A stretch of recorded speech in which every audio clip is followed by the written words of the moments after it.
এছাড়া আজ সারা রাত আমাদের পশ্চিমবঙ্গ, বাংলাদেশ, ত্রিপুরা, আসাম কেমন থাকবে সমস্তটা জানাবো। এছাড়া জানাবো 17 তারিখ থেকে কিন্তু কালবৈশাখী ঝড় আসতে চলেছে আমাদের পশ্চিমবঙ্গের কিছু কিছু জেলায়, এছাড়া ত্রিপুরাতে, বাংলাদেশের কিছু কিছু জেলায়। সেই সমস্ত বিষয় নিয়ে আলোচনা করব।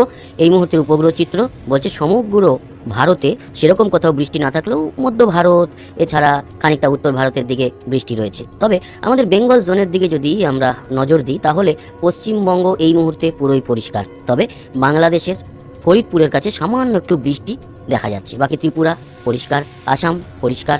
তবে আসামের গুয়াহাটির পূর্বে যদি আমরা যাই বোকাখাট, ডিমাপুরের মধ্যবর্তী স্থানে সামান্য একটু বৃষ্টি এই মুহূর্তে আমরা লক্ষ্য করতে পারছি।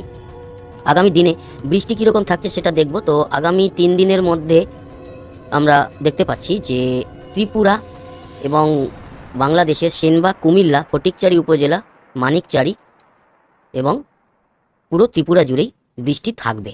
এবং আগামী 5 দিনের মধ্যে দেখতে পাচ্ছি সিলেট ও শিলচরেও ভালো বৃষ্টি আছে। তবে আগামী 12 ঘন্টার মধ্যে সেরকম কোথাও বৃষ্টি কিন্তু দেখতে পাচ্ছি না। আপনারা লক্ষ্য করুন, পশ্চিমবঙ্গ, দার্জিলিংয়ে সামান্য বৃষ্টি, পশ্চিমবঙ্গ পরিষ্কার, বাংলাদেশ, ত্রিপুরা, আসামও মোটের উপর পরিষ্কার। পরবর্তী 24 ঘন্টাও মোটামুটি একই পরিস্থিতি। আগামী 3 দিনের মধ্যে শিলচর আর ত্রিপুরাতে খানিকটা বৃষ্টি থাকছে। আগামী 5 দিনের মধ্যেও ওই অঞ্চলেই বৃষ্টি থাকছে।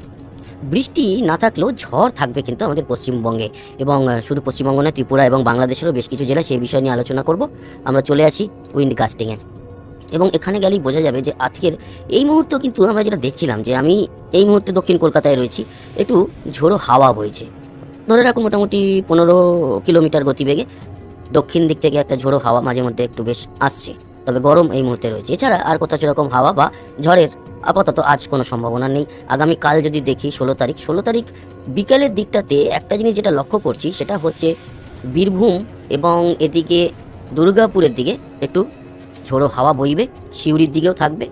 আর আমাদের ঝাড়গ্রামের দিকে খাতড়া, ঝাড়গ্রাম, চাকুলিয়া এই অঞ্চলে একটু ঝোড়ো হাওয়া কিন্তু লক্ষ্য করা যাবে, যেটা প্রায় ধরে রাখুন 25-30 কিলোমিটার গতিবেগে। তবে এটাকে ঠিক ঝড় হয়তো বলা যাবে না। কালকে এর বিকেলে ত্রিপুরাতেও একটু ঝোড়ো হাওয়া লক্ষ্য করা যাবে। কিন্তু আমরা যদি 16 তারিখটা পেরিয়ে 17 তারিখে যাই, এবং 17 তারিখে দুপুরের পর থেকে যেটা লক্ষ্য করছি, তাতে দুপুরের পর থেকে ঝোড়ো হাওয়া শুধু নয়, কালবৈশাখী ঝড় থাকছে। কোথায় কোথায়? পুরুলিয়া, বাঁকুড়া, দুর্গাপুর, এদিকে আসানসোল, বোলপুর, সিউড়ি, রামপুরহাট, আজিমগঞ্জ, বহরমপুর, বেলডাঙ্গা, ডোমকল, করিমপুর, জঙ্গিপুর, ধুলিয়া, তারপরে মালদা, এদিকে গঙ্গারামপুর, বালুরঘাট, দক্ষিণ দিনাজপুর, রায়গঞ্জ এবং প্রায় উত্তর দিনাজপুরের মধ্যবর্তী স্থান অবধি, করণদিঘি পর্যন্ত। ঠিক আছে, করণদিঘিও আমাদের উত্তর দিনাজপুরের মধ্যেই পড়ে। এছাড়া উত্তরবঙ্গে শিলিগুড়ি, কোচবিহার, আলিপুরদুয়ার কিংবা এদিকে জলপাইগুড়ি, ধূপগুড়ি সেরকম কিন্তু সেখানে দেখা যাবে না এর কোনো প্রভাব। তবে প্রভাব দেখা যাবে ত্রিপুরাতে, প্রভাব দেখা যাবে কিন্তু চিটাগাং, মহেশখালীর দিকে এবং সেনবাগ, মনপুরা, লালমোহন যে দ্বীপগুলো রয়েছে, হাতিয়া, সে সমস্ত জায়গাতে এই ঝড়টা থাকবে। তবে একটা কথা বলে দিই, এই ঝড়টা হবে, তবে তার সঙ্গে বৃষ্টি সেরকম আমাদের পশ্চিমবঙ্গে দেখা যাবে না। দেখা যাবে কিন্তু ত্রিপুরা এবং বাংলাদেশের এই দক্ষিণ পূর্ব স্থানগুলোতে, কুমিল্লা, সেনবাগ, ফটিকচারি, হাটহাজারি, এই সমস্ত জায়গা, চিটাগাং। আর ঝড়ের গতিবেগ সবচেয়ে বেশি যেটা আমরা লক্ষ্য করছি যেখানে থাকবে, সেটা একটা জায়গা হচ্ছে গিয়ে এদিকে বাংলাদেশের, এই দেখুন এই যে স্থান, প্রায় 54-55 কিলোমিটারের উপরে দেখছি এর গাস্টিং, তার মানে 40 কিলোমিটারের উপরে গতিবেগে এই ঝড়টা, কালবৈশাখী ঝড়টা থাকবে। আবার আমাদের, আচ্ছা এই জায়গাটা বলে দিই কোন জায়গা, এটা হচ্ছে একেবারে বাংলাদেশের পূর্ব দক্ষিণ পূর্বে সেনবাগ, তারপরে ফটিকচারি উপজেলা, মানিকচারির মধ্যবর্তী স্থান দাগনভূঞা, এই স্থানে কিন্তু দেখা যাচ্ছে যে এর প্রভাবটা একটু বেশি থাকবে। আর একটা থাকবে আমাদের এখানে বালুরঘাটের দিকটায়, মানে দক্ষিণ দিনাজপুরে, এখানেও কিন্তু প্রায় লক্ষ্য করতে পারছি 35 থেকে 40 কিলোমিটার গতিবেগে এই কালবৈশাখী ঝড়টা দেখা যাবে। এবার দেখুন এই স্থানটাকে আমরা দেখতে পাচ্ছি বালুরঘাট বা রায়গঞ্জের দিকে, কিংবা এদিকে মুর্শিদাবাদ, বীরভূম হতেও পারে। পরবর্তী সময় নদিয়ার দিকেও এই ঝড়টা কিন্তু চলে আসতে পারে, বিকাল বা সন্ধ্যার দিকে লক্ষ্য করা যেতে পারে যে সেখানেও হচ্ছে। যেমন বাংলাদেশের ময়মনসিংহ, এছাড়া আমাদের পশ্চিমবঙ্গের সঙ্গে লাগোয়া যে জেলা উপজেলা, মহাদেবপুর, রাজশাহী, সিংড়া, বগুড়া, ঘোড়াঘাট, এই সমস্ত অঞ্চলে কিন্তু ঝোড়ো হাওয়াটা বইবে। ঠিক আছে, এই হচ্ছে 17 তারিখের পরিস্থিতি। 18 তারিখও কিন্তু আমরা দেখতে পাচ্ছি যে 18 তারিখেও এই ঝড় বা ঝোড়ো হাওয়া বইবে, এবং 18 তারিখে পুরুলিয়ার দিকে মোটামুটি বিকাল সন্ধ্যার দিকটাতে ঝোড়ো হাওয়াটা থাকবে।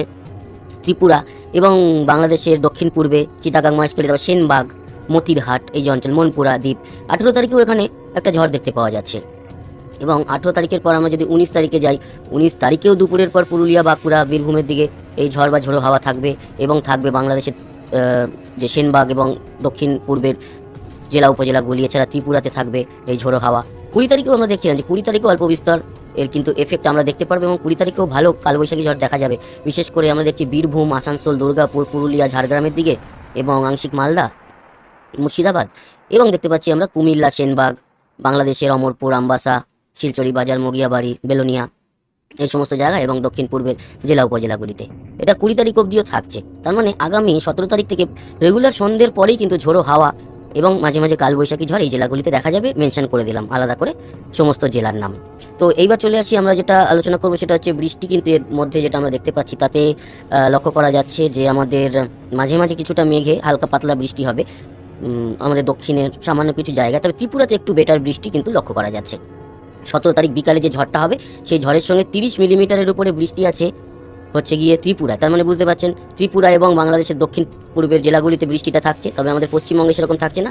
তবে শিলচর এবং সিলেটের দিকে বৃষ্টি থাকবে 18 এবং 20 তারিখ অবধি। যদি আমরা লাস্ট আপডেট দেখি তাতেও শিলচর এবং সিলেটের দিকে মাঝে মাঝে বৃষ্টি দেখতে পারবো, সেরকম ত্রিপুরাতেও খানিকটা বৃষ্টি দেখতে পারবো। তবে 17 তারিখে ত্রিপুরার যে ঝড় বৃষ্টিটা সেটা বেটার আছে, মানে ভালো বৃষ্টি আছে। 30 মিলিমিটার মানে খুব কম না। তো এই হচ্ছে পরিস্থিতি। কালকে তাপমাত্রা কীরকম থাকবে সেটাও জানিয়ে দিই। আজকে এখন আর দেখে লাভ নেই, এখন কটা, এখন হচ্ছে 30-এর মতো রয়েছে তাপমাত্রা। এই মুহূর্তে গরম বাইরে। তবে আগামীকাল দুপুরে তাপমাত্রা সর্বোচ্চ কতই পৌঁছাবে দেখিয়ে দিই। 40 পার করে যাবে হচ্ছে গিয়ে পুরুলিয়া, বাঁকুড়ার দিকে, আর কলকাতাও পৌঁছে যাবে 40-এ। কালকে দুপুরে ভয়ঙ্কর গরম, 39-40-এর উপর তাপমাত্রা। কালকে কিন্তু আবার দাবদাহ। উত্তরবঙ্গ 34 থেকে 36-এর মধ্যে, বাংলাদেশ 37-38-এর মধ্যে চলে যাবে। ত্রিপুরাও দেখতে পাচ্ছি 38 পৌঁছে যাবে। শিলচর থাকবে হচ্ছে গিয়ে 34, গোয়ালপাড়া গুয়াহাটি একটু কম 31-33, হোজাই 32, ডিমাপুর 29 দুপুরে সর্বোচ্চ তাপমাত্রা। কিন্তু আমাদের দক্ষিণবঙ্গে দাবদাহ কিন্তু বা তাপপ্রবাহ কালকে দুপুরে দেখা যাবে। তো বন্ধুরা, কাল দুপুরের পর সন্ধ্যের দিকে এই হাওয়াটার জন্য কি কমবে? খুব বেশি কিছু কমবে না। কিন্তু আমরা যদি 17 তারিখ বিকেলের দিকে যাই, সেক্ষেত্রে তো একটা কালবৈশাখী ঝড় পশ্চিম দিয়ে প্রবেশ করবে, তখন তাপমাত্রা একটুখানি কমবে। এছাড়া যদি তার পরবর্তী 18 তারিখ দেখি, একটু একটু করে কমবে। শুধু হাওয়ার জন্য, খুব বেশি কিছু কমছে না। বৃষ্টির জন্য কিছু যে বিরাট বৃষ্টি নেই বলেই আর কি, বৃষ্টি থাকলে খানিকটা বেশি কমতো। তো এইরকমই চলবে তাপমাত্রা। একটু করে বিকালের দিকে কমবে, কিন্তু দুপুরে আপাতত তাপপ্রবাহ, দাবদাহ, আর সন্ধ্যের দিকে ঝোড়ো হাওয়া, বিশেষ করে পশ্চিমের জেলাগুলিতে আর বাকি যে অঞ্চলগুলো বললাম। এর মধ্যে ত্রিপুরা একটু ভাগ্যবান, যারা 17 তারিখ ঝড় এবং বৃষ্টি দুটোই পাচ্ছে। যদিও ভাগ্যবান বলাটাও খারাপ, তার কারণ ঝড়ে অনেক সময় ক্ষতি হয়। তবে একটা কথা বলি, ঝড়টা যে সেরকম গতিতে আসছে তাও নয়, তার জন্য তাপমাত্রার উপরে একটা শান্তি নেমে আসবে। তো বন্ধুরা, এই ছিল আজকে সান্ধ্যকালীন আপডেট। আশা করি আপনাদের কাজে লেগেছে। সঙ্গে থাকবেন, সাবস্ক্রাইব করে লাইক শেয়ার করবেন, কমেন্ট বক্সে আপনার গুরুত্বপূর্ণ মতামত জানাবেন। আসি আবার দেখা হবে। সবাই ভালো থাকবেন, সুস্থ